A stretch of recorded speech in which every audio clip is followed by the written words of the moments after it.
Olá, estamos começando mais um programa Entrevista aqui pela TV Câmara. É a oportunidade de voltar a conversar com o vereador Edmar Campos, o gaúcho, no período pós-eleitoral, né? Ou seja, para fazermos avaliações no momento que muita coisa não podia ser dita, muita coisa não podia ser avaliada em virtude da própria legislação. Mas, fora essa questão, falar do atual momento, afinal de contas, nós já estamos praticamente completando, já se completou 2 anos da eleição ao cargo de vereador e falta muito pouco para completar 2 anos de mandato. Vereador Edmar Campos, muito obrigado, prazer tê-lo aqui na TV Câmara. A TV Câmara, que, como diz o vereador Edmar Campos, o pai da TV Câmara. Eu me sinto orgulhoso desse cognome pai da TV Câmara, porque na verdade foi nós que iniciamos esse movimento em 1998, quando havia uma medida provisória do governo federal determinando que cidades com determinado número de habitantes, mais de 200 mil, o legislativo poderia ter à disposição esse veículo de comunicação. E orgulhoso porque formamos assim, foi difícil convencer os colegas na época, muitos conservadores ainda, né, com hábitos antiquados ainda de legislar, se negavam a ter aquela transparência tão necessária à população. E nós conseguimos, com muita persuasão, com tranquilidade, fazer com que a TV Câmara se instalasse. E está aí a equipe até hoje servindo a população, um serviço que é público, de extrema qualidade. Há poucos dias até elogiei na tribuna. Tenho elogiado constantemente, como eu disse, sendo o pai, eu considero todos meus afiliados e faço críticas também. Quando eu entendo que não está bem alguma coisa, eu sou o primeiro a chegar a chamar em qualquer dos responsáveis, né? E falar sobre essa situação determinada, não está indo bem assim, segmento. Mas digamos que o pai de vez em quando tem que dar uma puxada da orelha no filho. Mas eu também sou puxado da orelha também. A minha postura, o óculos quebrado. E eu, na verdade, eu tenho tido esse cuidado. E também uma forma de me comunicar. Não faço ataques gratuitos, fortuitos, com rancor, com o retrovisor ligado. Não, nada disso. Fazemos assim, críticas apontando encaminhamentos em relação a qualquer situação. Somos muito criticados porque temos uma visibilidade. Eu costumo dizer que somos nobres, né? Chamados de nobres. Somos excelências. Mas somos cidadãos comuns que erramos como qualquer cidadão. Nós temos que acertar aqui. E eu tenho cobrado dos meus pares, assim, pessoalmente, e às vezes até de público, quando a coisa é pública. No caso das leis anticonstitucionais, eu cobrei de público, porque eu não entendia como é que nós poderíamos votar assodadamente, leis que deveriam ser de origem do executivo, nós aqui interferindo numa ação constante. E tenho sido criticado pelos colegas também, com todo direito, né, de fazer a sua crítica também, mas eu tenho tido ganhos nesse momento, nesse enfoque. Nós queremos o melhor para a população. E até há poucos dias eu comemorava o meu mandato, e a cada dia eu comemoro. Um homem na minha idade, de 63 anos, que estava afastado da política há 12, sem ter um processo pelas ações como presidente da Câmara, vereador e prefeito que fui, eu tenho que comemorar esse mandato, porque eu tive afastado 12 anos, não fiz a propaganda. Vim aqui, consegui, graças a um partido que tem uma história, que é o Democrata, né? Conseguimos uma segunda vaga. E a cada dia eu comemoro, com pequena que seja a demanda, a limpeza da valeta, uma desobstrução de rua, uma extensão de benefício para os menos favorecidos, uma audiência pública que tem resultados positivos em termos de acesso das pessoas a participar, os resultados que elas trazem. Tudo isso é um motivo de comemoração. E um dos colegas até fez uma crítica a mim esses dias. Que cidade é essa? Que alguns estavam vendo que era para mim. Eu estava comemorando algumas demandas realizadas. Como é que eu não vou comemorar? Por exemplo, lá no Cedrinho, na Z3, eu consegui a desobstrução, a limpeza, o assoreamento, a limpeza do canal do Junquinho, um trabalho que foi confirmado, constatado pela TV Câmara, que esteve lá tomando os dados. Serve como uma espécie de uma forma de abrigo, proteção, né? Uma proteção aos pescadores tão sofridos lá, que ainda estão em situações primárias, arcaicas, trabalhando, embora as políticas públicas sejam renováveis, sejam modernas, mas para alguns, não para todos. Como é que eu não vou comemorar, por exemplo, a extinção da Cracolândia na Bom Jesus e do Dunas, na Europa, ali, uma parte da vila ali, das vilas, que há mais de 15 anos havia uma demanda de solicitação de energia, água encanada, regularização fundiária, acesso às ruas, às suas casas, que não tinha nem acesso, nem valeta.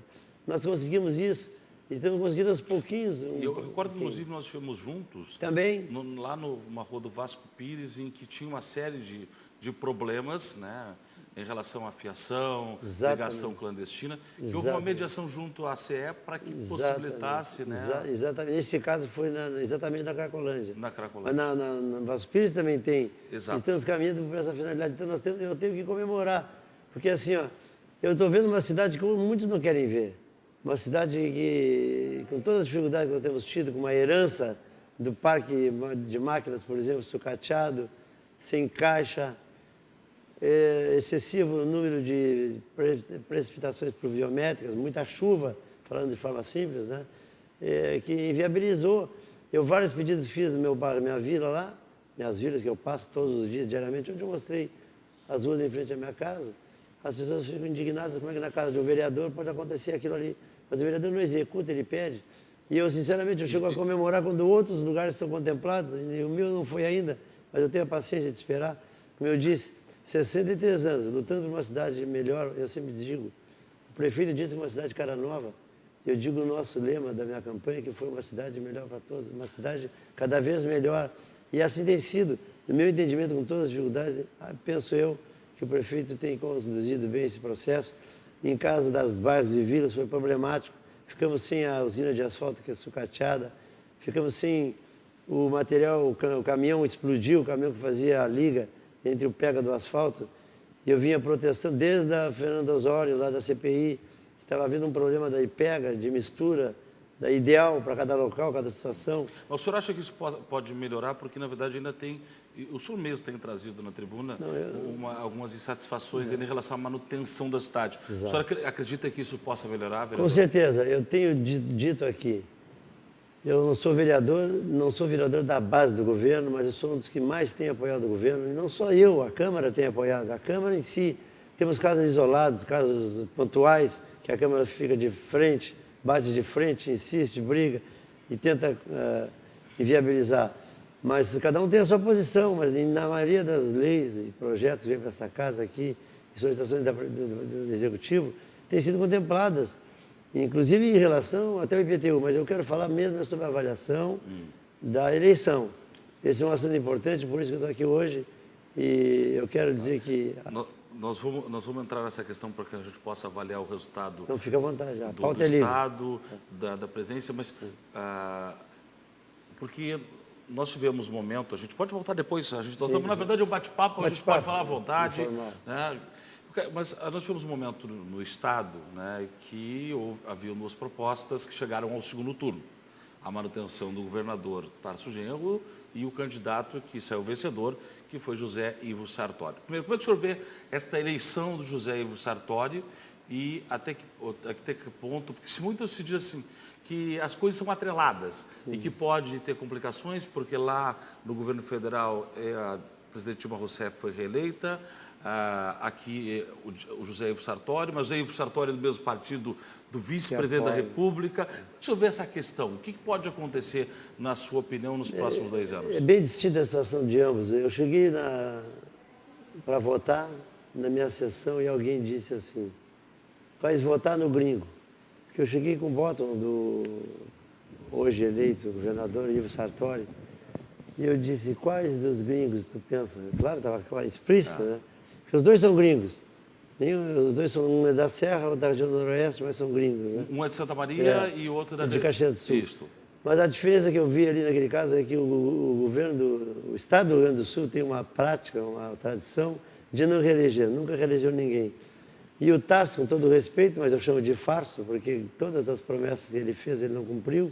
Começou lá na lei do piso do professor, começou na devolução, prisão, detenção e condução de 2 lutadores cubanos que vieram para o Pan-Americano no Rio, que fugiram da concentração para fugir do regime ditador cubano.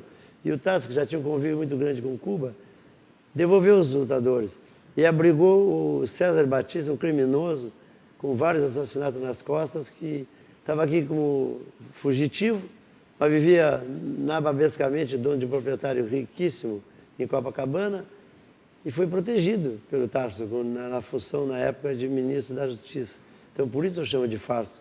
E comprovado foi que está aí o resultado. tivemos o sucateamento da CE, o resultado das urnas, que foi até assim vergonhoso, porque tudo que prometiam não cumpriram, mas eles tinham promessas incríveis para serem cumpridas ainda, e não vão cumpri-las, porque terminou já o mandato do Tarso, que eu chamo de farso. E por não cumprir, então, tudo que a expectativa que tinham os professores, os funcionários, o caso da CE foi flagrante. Carros sucateados preferiam contratar empresas particulares para transporte e função da ação do funcionário público, né? Proibindo, por exemplo, acesso dos funcionários aos movimentos grevistas, a divulgação, inclusive, através de microfones, veículos de comunicação em favor da greve.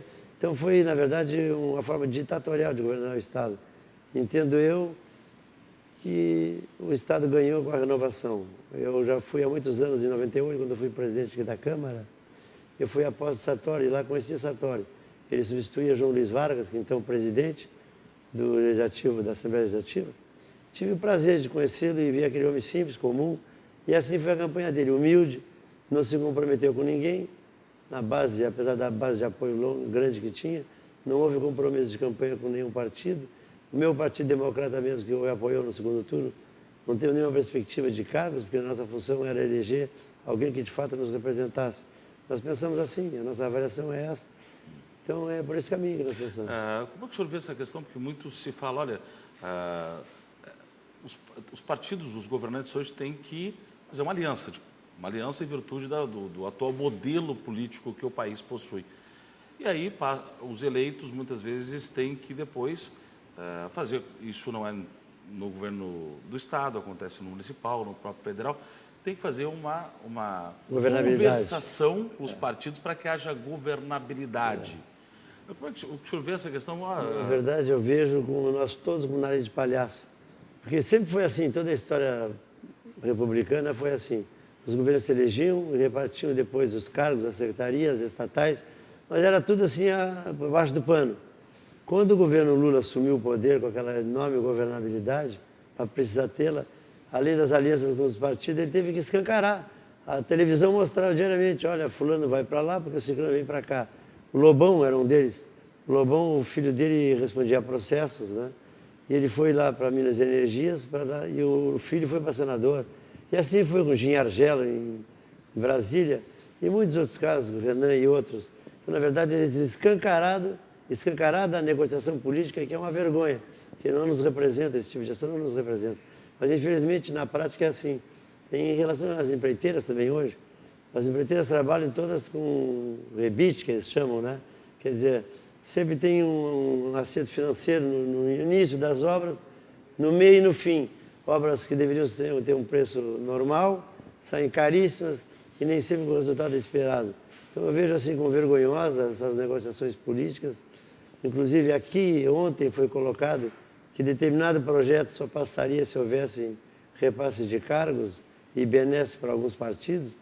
E eu, apesar de nós termos a inviolabilidade parlamentar, eu disse que eu desafiei alguém que prove que esteja vendo isso em Pelotas.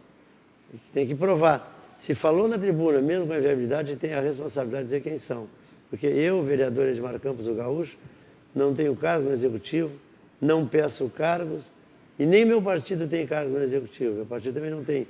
E era normal que tivesse, porque nós fizemos a campanha para eleger o prefeito que aí está. Vereador Edmar Campos, nós vamos prosseguir, depois o senhor não vai nos falar, ainda vamos prosseguir com essas questões, mas o que o senhor espera também nos próximos anos? Estado, país e dos 2 anos que estamos praticamente completando no seu mandato, o senhor entende como tenham sido boas conquistas e o que faltou para que possa ser concretizado nos próximos 2 que vêm pela frente. Depois do intervalo, o programa Entrevista prossegue aqui na TV Câmara.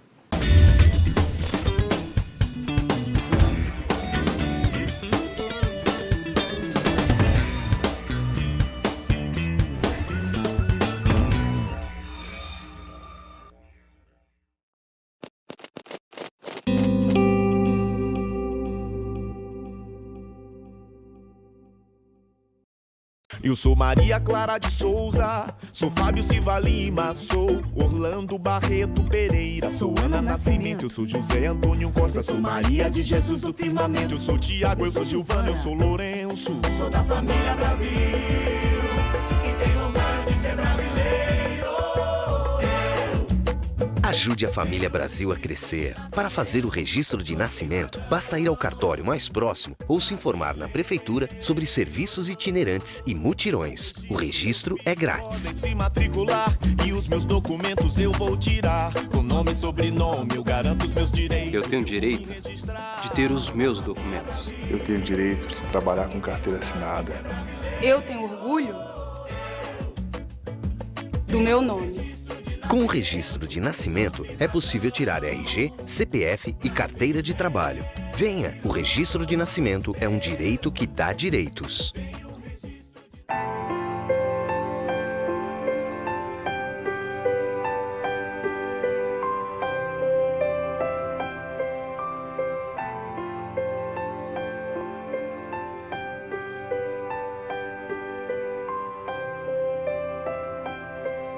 Você pode mudar a história de uma vida. O Instituto Ver é uma ONG que estimula e reabilita gratuitamente a visão infantil. Colabore.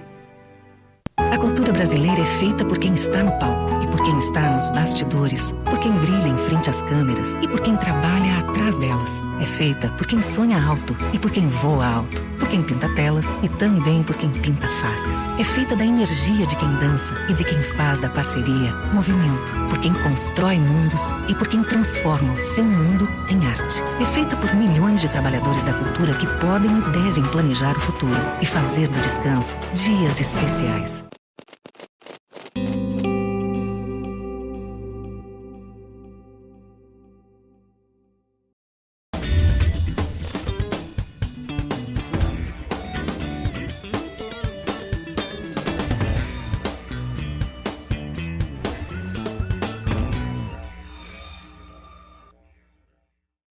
Retornando com o programa Entrevista aqui na TV Câmara, estamos conversando com o vereador Edmar Campos. Estamos conversando, antes de concluir o bloco, sobre a questão Estado, governo federal, mas que para qualquer ação se concretizar ou para se reivindicar mais, tem algo que a gente mencionava aqui, o senhor falava... Representatividade. E aí, como é que o senhor analisa como ficou, já que eleito de forma direta, nós ficamos com uma deputada? Na verdade... o processo já foi mal encaminhado. Eu passei 2 anos na tribuna pedindo da minha maneira simples, humilde de me comunicar que nós tínhamos que ter representantes na Assembleia e na Câmara Federal para poder reivindicar melhorias para a nossa região, tão abandonada ao longo dos anos. Com exceção de Rio Grande, o resto foi tudo abandonado. Mas me parece que o povo, os partidos não cuidaram muito bem disso, até porque os partidos... Por que os partidos? Porque nós tivemos praticamente um único candidato com chance de chegar ao governo, à Câmara Federal, que era o Fernando Marrone. O doutor Irajá estava mais de 20 anos afastado do processo. O Ricardinho era um novo candidato, recém-impostado vereador, flagrantes dificuldades, e mais alguns que se apresentaram que não tinham chances assim, visíveis assim, a princípio de conseguir se eleger. Então eu entendo que era o único projeto, o Fernando Marrone, ótimo, tudo bem, teríamos um representante, mas infelizmente, como tem faltado votos a ele, dessa vez, além do voto, não faltou voto, mas faltou a legenda. Então, ficou mais difícil ainda para nós. Imagine agora nós temos que importar deputados, porque aqui tem uma prática. O Partido Democrata não tinha candidato em Pelotas Federal, mas tinha em Porto Alegre, com a proximidade, o Onyx Lorenzoni. Nós tínhamos o RAM, já se reelegendo, um ótimo deputado de Bagé, mas que atua em Pelotas, estudou, trabalhou, vive em Pelotas, ótimo. Mas os demais vieram de longe, por exemplo, Pimenta, de Santa Maria, Henrique Fontana, não sei de que cidade é, mas trabalha muito em São Lourenço, entrou aqui também. É na região da Grande Porto Alegre, é o Fontana. Paulo Ferreira fez pouquíssimos votos dessa vez, mas fizeram. Parece que o povo de Pelotas resolveu votar nos de fora. E aí deu o que deu. Representação, por exemplo, estadual. Nós tínhamos os melhores candidatos estaduais eram nossos, os melhores. Já estavam lá Nelson Harter, já estavam lá o próprio Catarina, com excelente atuação, sempre presente aqui na cidade, em todos os momentos. O Matheus Chiarelli e muitos outros, vou começar a citar, não para, a lista é grande, mas com pessoas com competência para nos representar. Mas não, optaram por os de fora, por exemplo. E, além disso, optaram por uma única candidatura, e eu acredito até a mais cara. A campanha mais cara que teve em Pelotas foi da deputada Miriam Marrone e de Fernando Marrone. Foram as que se elegeram, as únicas que se elegeram. Então, significa dizer que quem tem poder ganha. Poder, além de estar na atuação como deputado, poder financeiro, campanhas caríssimas. E, infelizmente, só ficou a Miriam Marrone, nossa colega aqui de bancada que foi. Agora, isso, por ter tantos nomes fortes e com uma história, um histórico, um currículo à disposição, não fez com que essa divisão de votos prejudicasse a eleição de pelo menos mais um Também ou não dois? penso assim. Não penso assim, se nós olharmos a quantidade de votos que foram apurados aqui pelos nossos candidatos, foi baixíssima. Deputados que fariam 30, 40 mil votos com facilidade fizeram 15, 18 mil. O ex-prefeito Anselmo, grande surpresa, foi o mais votado dos deputados. Depois da Miriam, fez quase 23 mil. Não, antes teve o Jurandir, Miriam, Jurandir e Anselmo. Foram Miriam, Jurandir e Anselmo. Jurandir é grande surpresa também, mais uma vez. Bem-vinda essa surpresa. Mas faltou legenda também. O que chama atenção é que Bagé tem um colégio eleitoral quase a metade de Pelotas e elegeu 2 deputados estaduais e um deputado federal de... Rio Grande também. Aqui, no caso de São Lourenço, um ex-prefeito, que foi presidente dos prefeitos da Zona Sul, também fantástico, a votação que fez em Pelotas, fez tanto em Pelotas como fez, os deputados aqui fizeram menos do que ele. Me parece que a alternativa ou trabalha em bloco na região ou... o trabalho, como eu disse, a culpa dos partidos que não souberam cuidar das suas representatividades locais, no caso. Certo. Nós já tivemos época aqui, tivemos 3 federais, 4 estaduais. E um senador. E um senador. Quer dizer, vamos perdendo aos poucos a nossa representatividade por essa pulverização de candidatos que são trazidos para cá. E o senhor acha que isso pode prejudicar Com certeza. o que vem pela frente do governo do Estado e do governo Um federal? grande exemplo, as emendas parlamentares. Um deputado federal hoje ele pode fazer 60 milhões em 4 anos de mandato de emendas parlamentares, 15 milhões por ano. É uma dinheirama para a região, para alavancar, para produzir. Nós não vamos ter, dificilmente, porque agora dependemos de arranjos políticos, como o João foi falado há pouco, pela governabilidade, para que possamos ter alguém chamado para ministro, no caso do PT, o Pepe Vargas, ou a Maria do Rosário. Maria do Rosário, para podermos guindar o deputado Marrone à condição de titular. Mas eu vejo difíceis as possibilidades, são várias correntes, várias negociações políticas entre partidos. É possível que isso não ocorra, mas vamos torcer para que sim. No caso das emendas estaduais, por exemplo, só temos a Miriam. Não vejo possibilidade de arranjo nem para alguém ser puxado para secretário. Possivelmente haja essa possibilidade, mas eu não vejo nos nossos candidatos perfil para ser secretário. O senhor acredita que essa diferença que existe do PMDB, mesmo que não seja o seu partido, a gente conhece essa história do PMDB gaúcho com o PT gaúcho e também nacional, possa trazer algum problema ou acredita na capacidade de articulação e de conversação do governador eleito José Sartori com o vice-presidente da República, Michel Temer? O problema já existe. Tem partidos que só são oposição aqui, lá em cima, no Estado, são governistas também. Certo. Mas a dificuldade maior, tivemos um exemplo agora, vai terminar o nosso mandato aqui em Pelotas, 2 anos. Em 2 anos as verbas não chegaram do governo federal. Se tivéssemos um prefeito do Partido dos Trabalhadores, ou da base que sustenta o governo federal, possivelmente nós tivéssemos aqui as verbas aportando para serem realizadas as obras. Nós temos vários problemas, porque nos falta representatividade, falta um alinhamento mais direto com o governo federal. Nós temos aqui milhões e milhões aguardados só para aquelas ruas que trafegam os ônibus, são 67,6 milhões. O governo já apresentou 30 mil, agora fala em 30 milhões, né? Agora baixou para 10 milhões o repasse que não tem data para vir e a sociedade está cobrando do prefeito. Nós cobramos do prefeito. Mas, na verdade, as verbas estão retidas lá. E muitas vezes os vereadores são mais cobrados do que o próprio prefeito, né? Nós fomos muito cobrados, todo dia somos cobrados por telefone, por e-mail, pelo Facebook, na rua. Nós fomos fazer a campanha para deputado estadual, por exemplo, parecia que éramos nós os candidatos às cobranças que recebíamos. E, na verdade, as cobranças devem ser, não pode parar nunca de serem feitas. Enquanto a obra não é realizada, tem que haver a cobrança. Mas, por exemplo, o governo municipal comprou ônibus para transportar os alunos, comprou máquinas, comprou caminhões, mas está faltando o quê? Vir o dinheiro para aprovar as obras, né? As obras estão nos projetos aprovados, o dinheiro não vem via Caixa Federal. Segundo informações do prefeito municipal, até dezembro devem ser liberados vários recursos da Caixa Econômica Federal para vários projetos em Pelotas. Eu disse, mas prefeito, nós não aguentamos mais dar explicação para o povo. O povo quer saber de realizações. Então, a buraqueira nas ruas, agora, por exemplo, houve a troca do secretário de obras do município. Mas a troca foi no momento que estavam chegando máquinas, chegando recursos. Acredito que o Caco foi um bom secretário, no meu entendimento. Faltava um pouco de comunicação, faltava um pouco mais de ação, mais cobrança daqueles que sustentavam a secretaria, porque, na verdade, o que havia talvez um contato mais direto do Caco com quem trabalhava, porque eu vi, por exemplo, eu fiz uma crítica na hora da troca. Trocaram 6 por meia dúzia, mas vamos aguardar para ver se o tempo nos diz o contrário.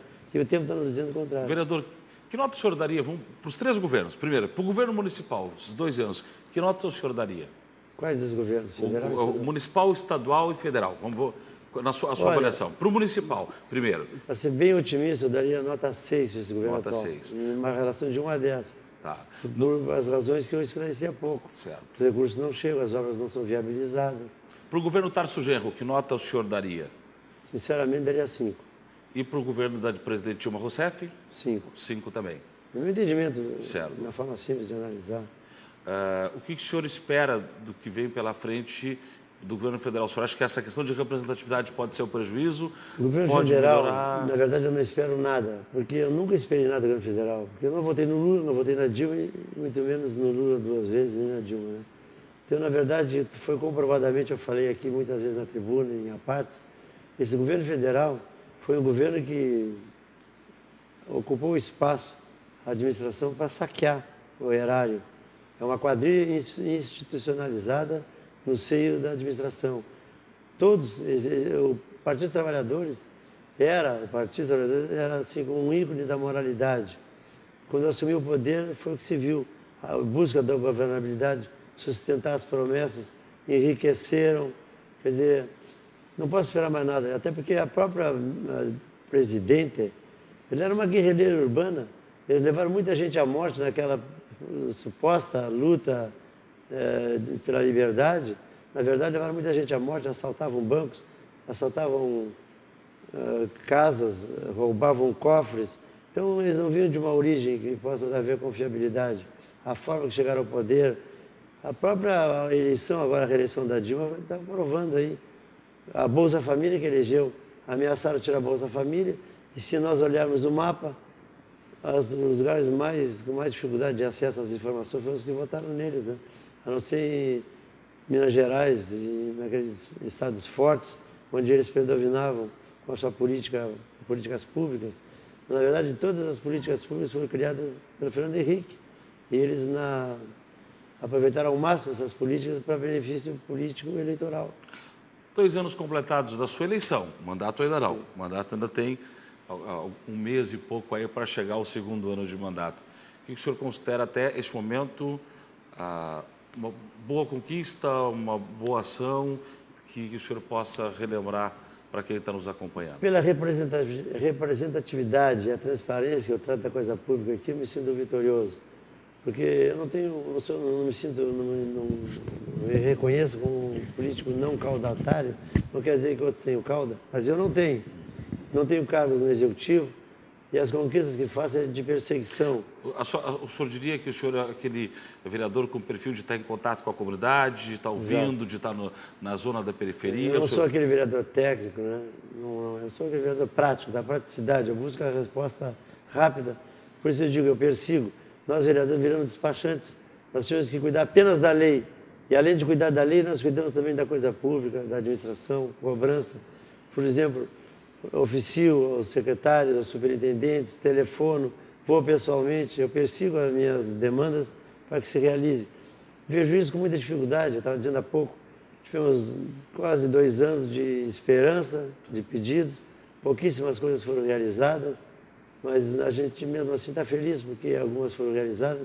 E com essa mudança agora de algumas secretarias, me parece que existe boa vontade, vamos dizer assim. Um dia eu disse ao prefeito, disse na tribuna, disse na TV Câmara, e disse ao prefeito, está faltando boa vontade. E ele disse assim, Não é verdade, vereador. Boa vontade tem da sua parte. Está faltando alguém do seu pessoal assumir a responsabilidade de fato para que foi indicado, não citando nomes. Mas eu vejo que muita coisa tem melhorado. As pessoas hoje são mais ouvidas, nós estamos sendo atendidos com mais rapidez. Eu, por exemplo, tive agora demandas nesses últimos 20, 30 dias e não tem nenhuma relação a ver com o projeto do genérico imposto eleitoral urbano, porque a minha posição é clara, eu sou a favor. Então, como eu sou a favor, não tem nada a ver, estão fazendo o que tem que fazer mesmo. O senhor acha que o que a Prefeitura propõe de revisão traz mais justiça social? Eu não acho, eu tenho absoluta certeza. O prefeito está na possibilidade de ser até processado por renúncia à receita, ou seja, ele tem que renovar a planta tributária, desde 2009 ela está trancada, e não foi feito isso. Quando eu assumi o mandato, eu disse, olha, eu não quero tarifas, taxas, nada de impostos ao município. Eu quero uma planta tributária renovada, atualizada e a cobrança dos inadimplentes, que muitos aproveitam as leis para beneficiar inadimplentes para ficar inadimplentes. Fica inadimplentes, depois busca uma lei na Câmara que possa facilitar a vida deles e aí eles vão na boa. Então eu acho que se buscar instrumentos jurídicos para acabar com a inadimplência, ótimo, recupera a receita da Prefeitura. E hoje está aí, temos uma planta renovada, a maioria dos prédios de bairros e vilas vão ter um imposto menor, uma alíquota menor, um imposto menor, muitos vão ser isentos, áreas riquíssimas, nobres da nossa cidade, que estavam numa zona de risco, tinham no caso, isenções, vão ter que pagar agora, porque hoje não tem mais o perigo, porque não fizeram nada para melhorar, mas a Prefeitura ao longo dos anos foi fazendo, através de instalação de bombas, melhorias na drenagem, a Prefeitura melhorou a vida dessas contribuições, desses contribuintes, então tem que cobrar. Terrenos baldios, por exemplo, nós temos terrenos baldios, como foi citado na Cruz Lobim, está há 30 anos lá, cercado por ruas asfaltadas, valorizando. Paga R$90, vai pagar 900, tem que pagar. Tem que pagar por quê? Porque não tem construção. Todo o terreno baldio que houver uma solicitação de construção, paga menos, uma alíquota menor. Então tem que incentivar a construir, geração de impostos, mão de obra. No caso de mansões, tem mansões aí que estão pagando tanto ou igual ou menor do que casas do Navegantes no Areal. Eu sou um exemplo vivo. Eu pago um imposto na Bom Jesus, na rua que eu mostrei ontem, com valeta, com savanas, dessa altura a grama, nas valetas, sem estrutura. Eu pago quase R$400 por ano, pago antecipadamente até para ajudar o município. E lá, na Pedro Moacir, que é uma zona nobre e alta, não tem tantos benefícios como tem ali na Bom Jesus, mas é uma zona nobre, de alíquota maior, eu pago praticamente a mesma coisa. Então agora vem corrigir. E foram exaustivas reuniões com o prefeito, com a comissão e com os vereadores, que não foi nada às escondidas, tudo foi feito de público e com fotografias, com jornais divulgando, televisão divulgando. Nós discutimos, foi mostrado cada caso, cada vereador que estava na reunião, eu quero tal casa, tal lugar, assim ali, tudo foi anotado. Alguns casos assim de subiu demais, porque foram ver a planta também estava atrasada. Tem casas assim que consta lá com 50, 60 metros quadrados de construção, vai vender 500 metros. Então é por aí que estava a regularização. Perfeito. Vereador, quero agradecer a sua presença por hoje. Claro que a gente pode voltar a conversar até. Sim. Conversa tem que ser informal, tratar aqui, até porque aqui é uma casa política, a gente tem que falar sobre política do município, mas o que acontece também neste momento no contexto do Estado, do país, pós-eleição. Então, eu quero agradecer a sua presença e se tem alguma consideração final para ser feita. Quem agradece a oportunidade sou eu, de estar aqui colocando a minha posição de forma franca, transparente e sincera sempre. Eu quero me colocar à disposição do meu mandato, a toda a população. Nós somos vereadores de toda a cidade, nós somos de um bairro e assim temos agido aqui nesta casa. E muito obrigado e até a próxima oportunidade. Muito obrigado ao vereador Edmar Campos, vereador gaúcho, que participou do programa Entrevista aqui na TV Câmara. Nós voltaremos em uma outra oportunidade. Um abraço a todos e até lá.